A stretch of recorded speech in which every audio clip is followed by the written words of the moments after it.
Hey everybody, Dan here with Pain Free You. All right, it's almost nighttime. It's a little after 4 and it's almost dark. Don't like this time of year. All right, so today's topic is going to be doubt delays.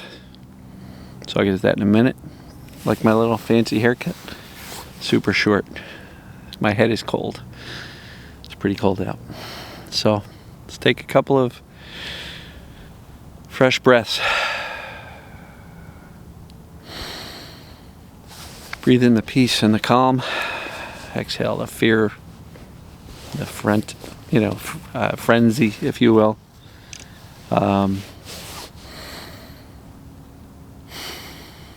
Just relax your body so that your breathing can take a natural pace. All right, so doubt delays. And when I'm talking doubt, I mean doubt about what's causing your pain or your symptoms, right? Because that's the million-dollar question for everybody. Is what I'm experiencing TMS or perceived danger pain?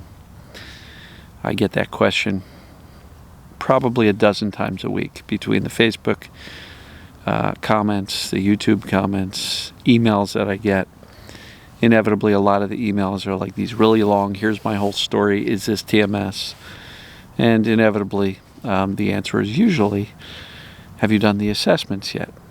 No, I haven't. Okay, well, that's the answer, right? Because it doesn't matter what medical diagnosis you've been given. Sciatica, spinal stenosis, you name it. Any one of a million different medical diagnoses, neuralgias, neuromas, I don't know, I can't even think of them all off the top of my head. There's thousands of medical diagnoses out there. And everybody's throwing the diagnosis at me and saying, here's what's happening. And the key point here is the medical diagnosis isn't going to help you rule in TMS. There is no one medical diagnosis that's always TMS.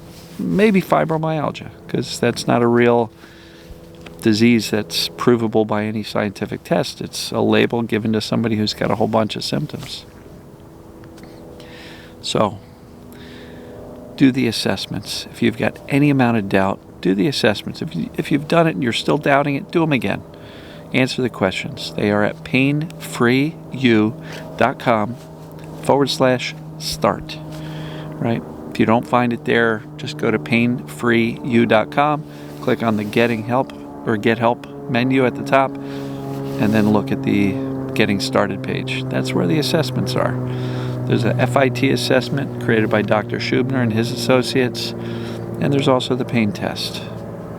If it indicates TMS or perceived danger pain, then that's what it is. Debate is over. There is no more doubt. If you're still doubting it after you get a positive confirmation that you have TMS, then that's really just your fear brain saying, oh no, but what if that's wrong? Holding on to doubt doesn't keep you safer. It actually delays recovery. That's the point of this video. Doubt delays recovery. So, what I will also tell you is some people will say, but Dan, I'm not 100%. I'm like 95%. So if I'm not 100%, does that mean I won't get better?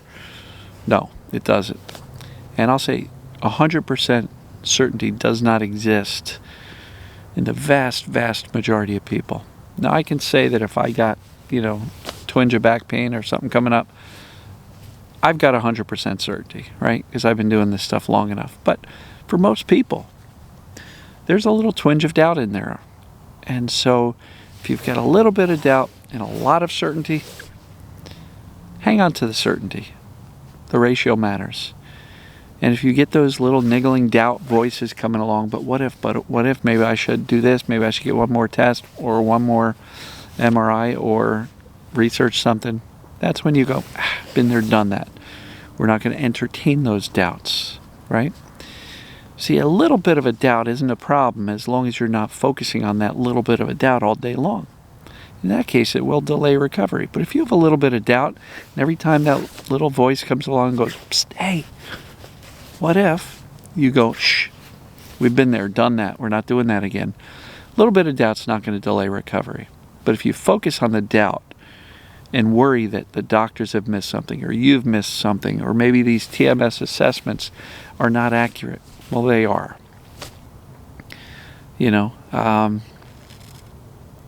Don't let that lack of 100% belief slow you down. Believe enough to proceed with what? The messages of safety. We got to teach the brain that we're actually okay, that we're safe, that there's nothing wrong with our body. And if that little voice of doubt comes along, says, hey, Dad, but what if? That's when you go, shh, hey, doubting Thomas. That's not what's going on. We've done the assessments. In many cases, we have evidence within our own personal experience that says, yep, it's absolutely TMS, perceived danger. Hang on to the certainty, because the certainty is going to carry you through those rocky times when symptoms can feel like a crashing wave a little bit. And so I wish I could tell you that once you have the knowledge, that's enough. But it's not. I know people who could teach a class in this TMS mind-body syndrome, this perceived danger pain, but they still have symptoms. Well, why is that? They have the intellectual knowledge, but the subconscious brain is a little bit less willing to accept what the conscious brain understands. So it takes a little bit of time, persistence, consistency, and shushing the doubt. Because as long as you're entertaining the doubt as a real possibility, you're delaying recovery. So I'm going to wrap it up there. It's not a long, deep topic.